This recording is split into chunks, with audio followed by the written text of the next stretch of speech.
بسم اللہ الرحمن الرحیم۔ کیسے ہیں آپ لوگ؟ امید ہے سب خیریت سے ہوں گے۔ اے مالک کن فیکون، سب کی مشکلیں آسان فرما دے، آمین ثم آمین۔ قرآن کی طاقت۔ سورہ یاسین تمام خواہشوں کو پورا کرتی ہے۔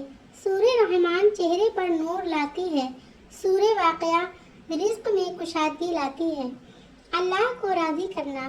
جو لوگ چھوڑ جائیں انہیں آپ بھی چھوڑ دیں، جو توڑ جائیں انہیں معاف کر دیں، جو الفاظ نہ سمجھیں ان کے سامنے خاموشی اختیار کر لیں، جو جہاں ہے اسے وہیں رہنے دیں۔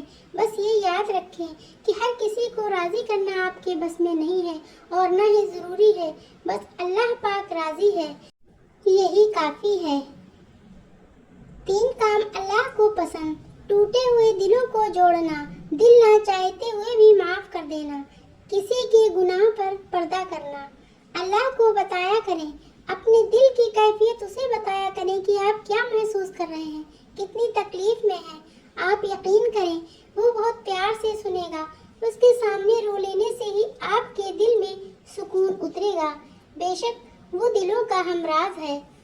تہجد کی طاقت۔ جب رات کے آخری پہر اللہ تمہیں خود چنتا ہے تہجد پڑھنے کے لیے، تو پھر سوچو وہ تمہیں خالی ہاتھ کیسے لوٹائے گا۔ اس لیے جب بھی رات کے آخری پہر آنکھ کھلے تو اسے بے وجہ مت سمجھ لینا، اس کا مطلب اللہ تم سے تہجد میں ملاقات کرنا چاہتا ہے۔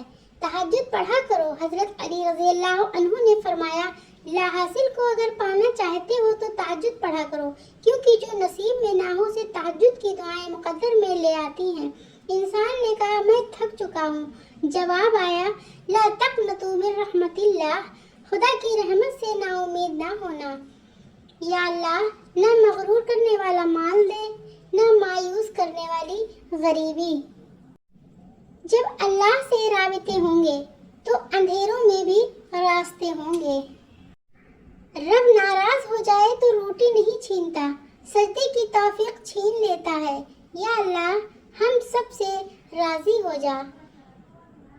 میں تو اس قابل بھی نہیں تھا جتنا میرے اللہ نے مجھے نواز دیا۔ کس نے کہا خدا نظر نہیں آتا؟ بس وہی تو نظر آتا ہے جب کوئی نظر نہیں آتا۔ اکیلا جینا سیکھ لو۔ لوگ قبر تک آتے ہیں، قبر میں نہیں۔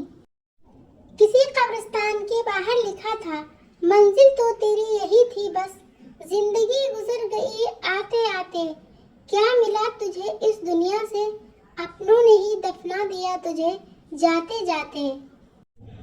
اپنے فیصلوں کو اللہ پر چھوڑ دو، مایوسی تمہیں چھوڑ دے گی۔ اخلاق کبھی نہیں ہارتا اور تکبر کبھی نہیں جیت پاتا۔ دنیا تعلیم یافتہ لوگوں سے بھر گئی مگر انسانیت سے خالی ہو گئی۔ پہلے 2 لوگ لڑتے تھے تو تیسرا صلح کراتا تھا، مگر اب تیسرا ویڈیو بناتا ہے۔ اخلاق کا تعلیم سے کوئی لینا دینا نہیں۔ میں نے ان پڑھ لوگوں کو انتہائی بدتمیز اور تعلیم یافتہ لوگوں کو انتہائی بدتمیز دیکھا ہے۔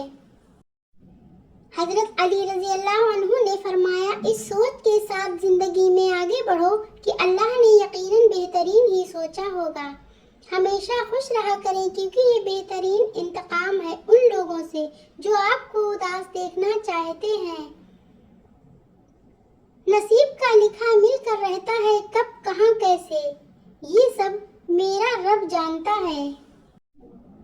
صبر کریں، اگر آزمانے والا اللہ ہے تو آزمائش سے نکالنے والا بھی تو ہمارا اللہ ہے۔ دنیا میں سب سے مہنگی چیز ہے بھروسہ، جسے بنانے میں عمریں بیت جاتی ہیں اور گنوانے میں چند سیکنڈ لگتے ہیں۔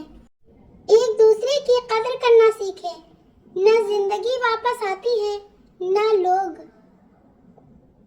سکون تھا، سادگی تھی، بندگی تھی، جب موبائل نہیں تھا تو ایک زندگی تھی۔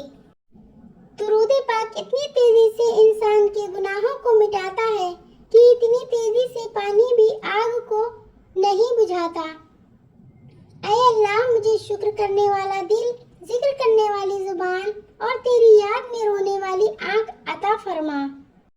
لوگ جو کہتے ہیں انہیں کہنے دیں، آپ کیا ہیں ہیں کیسے ہیں اللہ کی ذات جانتی ہے.